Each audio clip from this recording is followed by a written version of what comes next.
नमस्कार, मैं ज्योति श्रीवास्तव और आप देख रहे हैं सी न्यूज भारत। वक्त हो चुका है खबरें अब तक का।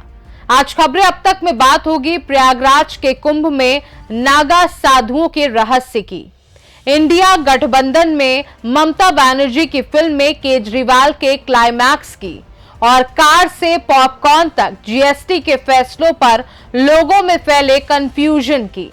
इन सभी मुद्दों पर विस्तार से होगी बात, लेकिन उससे पहले इस वक्त की हेडलाइंस पर डाल लेते हैं नजर। पीलीभीत में आतंकियों का एनकाउंटर करने वाली पुलिस टीम की बढ़ाई जा सकती है सुरक्षा। केजरीवाल पर एफआईआर चाहती है कांग्रेस। आम आदमी पार्टी का पलटवार, इंडिया से बाहर करने पर चर्चा करेंगे। 1 जनवरी से बढ़ेगी रामलला के दर्शन की अवधि।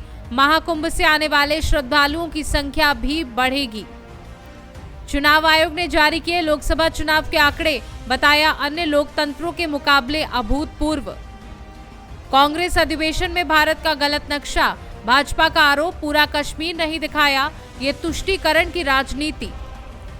वीर बाल दिवस पर बोले पीएम मोदी, युवाओं को सशक्त बनाना सरकार की सर्वोच्च प्राथमिकता।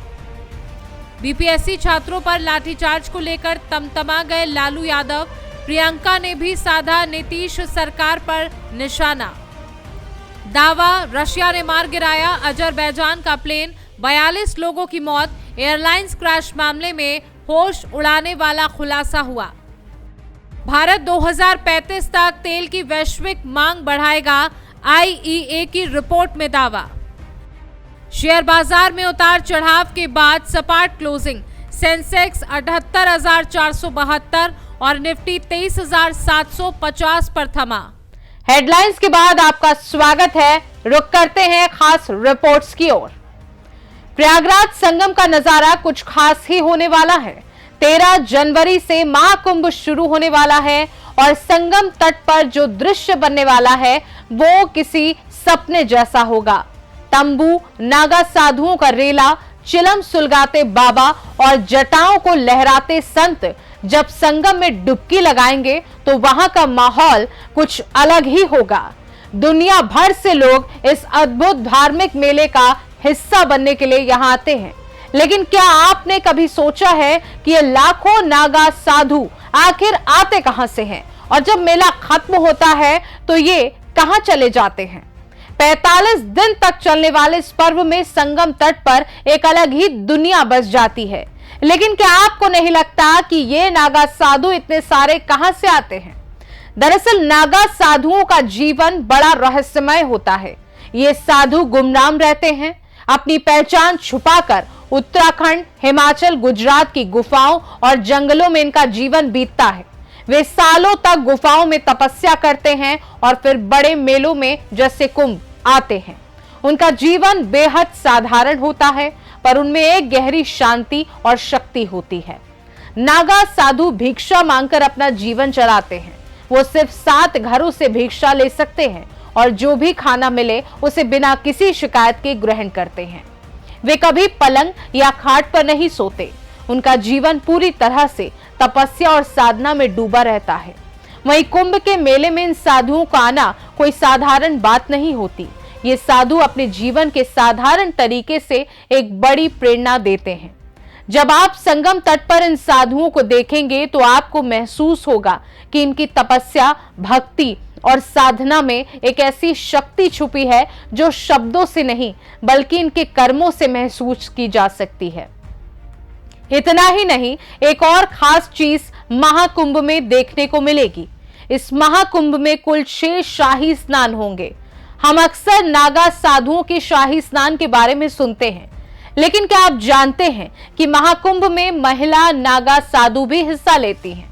इस दौरान वो पूरी परंपरा से शाही स्नान भी करती हैं। महिला नागा साध्वियों के स्नान का धार्मिक महत्व तो बहुत है, साथ ही ये महिलाओं की आध्यात्मिक ताकत का भी एहसास कराता है।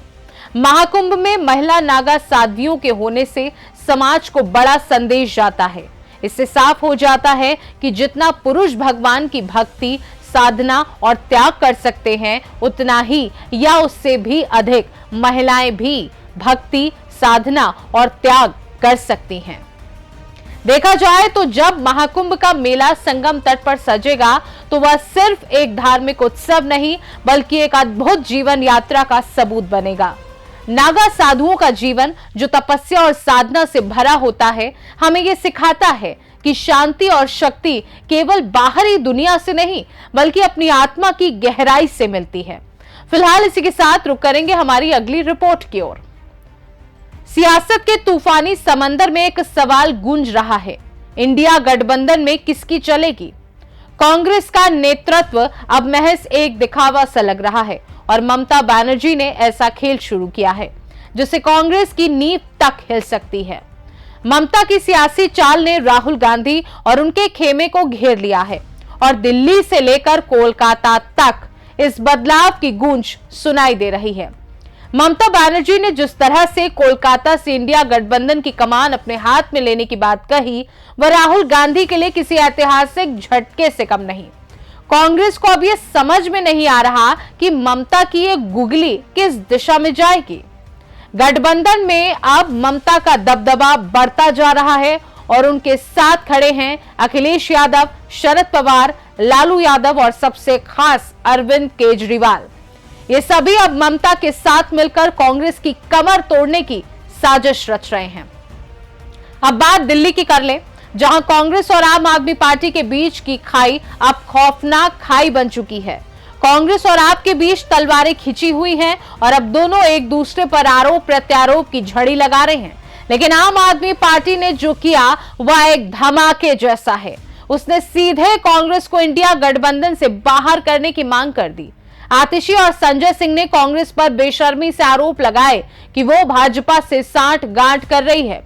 दिल्ली में सियासत अब इस मोड़ पर पहुंच चुकी है कि शायद कांग्रेस का इंडिया गठबंधन से बाहर होना तय है और अगर ऐसा नहीं भी होता तो कम से कम नेतृत्व की कमान ममता और केजरीवाल के पास जरूर आ सकती है। राहुल गांधी के लिए यह स्थिति सिरदर्द से कम नहीं होगी।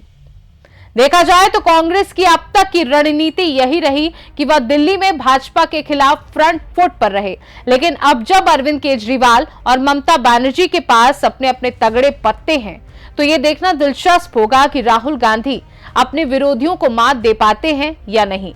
दिल्ली में चुनाव के बिगुल के साथ ही यह सियासी खेल और भी दिलचस्प हो जाएगा। अब बढ़ते हैं अगली रिपोर्ट की ओर।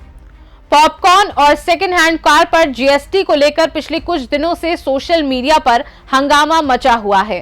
भाजपा और वित्त मंत्री निर्मला सीतारमण को खूब कोसा जा रहा है। लोगों में कंफ्यूजन का तांता लग गया है। सोशल मीडिया पर फैले कई गलत दावों ने आम आदमी पार्टी को यह सोचने पर मजबूर कर दिया कि आखिर सही क्या है। वहीं जीएसटी के नए फैसलों पर भ्रम फैलने की वजह से सरकार को आगे आकर इसे साफ करने की जरूरत पड़ी है।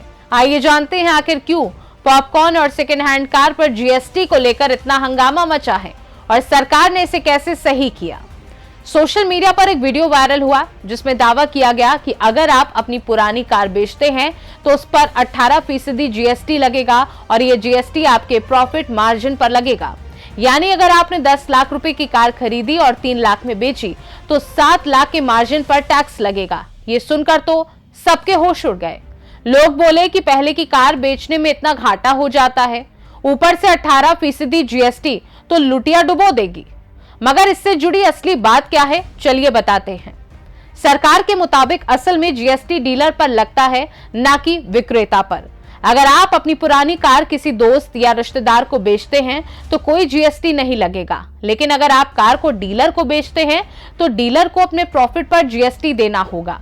मान लीजिए डीलर ने आपकी कार 3 लाख में खरीदी और 5 लाख में बेची तो उसे 2 लाख के प्रॉफिट पर 18% जीएसटी लगाकर 36,000 रुपए का टैक्स देना होगा। मतलब सिर्फ डीलर को ही इस टैक्स का सामना करना होगा, कार के मालिक को नहीं। वहीं चलिए दूसरे मुद्दे पर भी कंफ्यूजन दूर कर देते हैं। अब पॉपकॉर्न पर लगे जीएसटी को लेकर भी लोग कंफ्यूज हो गए थे। क्या सिनेमा घरों में बिकने वाला पॉपकॉर्न महंगा हो जाएगा? क्या मॉल में मिलने वाला पॉपकॉर्न भी महंगा होगा? सरकार ने इस भ्रम को भी साफ किया। जीएसटी काउंसिल ने पॉपकॉर्न को 3 कैटेगरी में बांट दिया, 5%, 12% और 18%। सोशल मीडिया पर यह फैल गया कि सिनेमा घरों में बिकने वाले पॉपकॉर्न पर 18% टैक्स लगेगा, जबकि सामान्य पॉपकॉर्न पर 5%। ये सुनकर कई लोग हैरान हो गए। अब इसकी सच्चाई क्या है, चलिए बताते हैं। सरकार ने साफ किया कि खुले पॉपकॉर्न जैसे सिनेमा हॉल में मिलता है पर 5% जीएसटी लगेगा, क्योंकि ये रेस्टोरेंट सर्विस के तहत आता है। हालांकि पैकेट बंद और लेबल पॉपकॉर्न पर 12% टैक्स लगेगा और जिनमें शक्कर जैसी सामग्री होगी जैसे कैरमल पॉपकॉर्न, उन पर 18% जीएसटी लगेगा। अगर सिनेमा हॉल में पॉपकॉर्न को फिल्म टिकट के साथ बेचा जाता है तो उस पर टिकट की जीएसटी रेट लगेगी, यानी पॉपकॉर्न पर अलग से टैक्स नहीं लगेगा। कुल मिलाकर सरकार ने अब FAQ जारी कर इन दोनों मामलों में फैल रहे भ्रम को दूर किया है। सरकार की तरफ से इस जानकारी का उद्देश्य ये था कि लोग सही टैक्स स्लैब को समझ सके और भ्रम से बच सके। अब पॉपकॉर्न और कार पर जीएसटी के सही हिसाब से सभी को स्थिति साफ हो गई है। फिलहाल ये तो थी खबरें अब तक की खास रिपोर्ट्स, लेकिन इसी के साथ जाते जाते एक बात जरूर करेंगे। सर्दियों में पहाड़ों का वातावरण सचमुच बहुत ही मनमोहक होता है। चारों ओर फैली सफेद चादर और ठंडी हवाओं का एहसास एक जादू जैसा लगता है। पहाड़ों पर बर्फबारी का दृश्य इतना सुंदर और शांति से भरा होता है कि वह हर किसी को आकर्षित करता है। गर्मी हो या सर्दी, पहाड़ों पर घूमने का अलग ही आनंद होता है। लेकिन जब सर्दियों में हिमाचल और उत्तराखंड जैसी जगहों पर सीजन की पहली बर्फबारी शुरू होती है तो यहाँ पर्यटकों की भीड़ लगना शुरू हो जाता है। लोग स्नोफॉल का आनंद उठाने के लिए पहाड़ों की ओर रुख करते हैं और नए साल के जश्न से पहले इन जगहों पर भारी जमावड़ा देखा जाता है और यही हाल इस वक्त का भी है। हालांकि इस उत्साह और आनंद के बीच एक गंभीर सवाल भी उभरता है। क्या आपने कभी सोचा है कि इस तरह के भारी पर्यटक दबाव से पहाड़ों का प्राकृतिक संतुलन बिगड़ सकता है? बर्फबारी का आनंद लेने के लिए लोग जितनी बड़ी संख्या में पहाड़ों पर पहुंचते हैं, उतनी ही तेजी से पर्यावरण पर प्रतिकूल प्रभाव भी पड़ता है। भारी यातायात, कचरा फैलाना और प्राकृतिक संसाधनों का दोहन पहाड़ों के पारिस्थितिकी तंत्र को नुकसान पहुंचा सकते हैं। इसके अलावा पहाड़ों पर भीड़भाड़ के कारण रास्तों पर जाम लगना और दुर्घटनाओं का खतरा भी बढ़ जाता है। इसलिए यह जरूरी है कि हम पर्यटकों के रूप में पहाड़ों के प्राकृतिक सौंदर्य को बचाने के लिए जिम्मेदारी से यात्रा करें और सुनिश्चित करें कि हम इन स्थानों की पारिस्थितिकी को नुकसान न पहुंचाएं। फिलहाल खबरें अब तक में बस इतना ही। देश और दुनिया की बाकी खबरों को जानने के लिए आप देखते रहिए सी न्यूज़ भारत। हर खबर आपके साथ, आपके हाथ।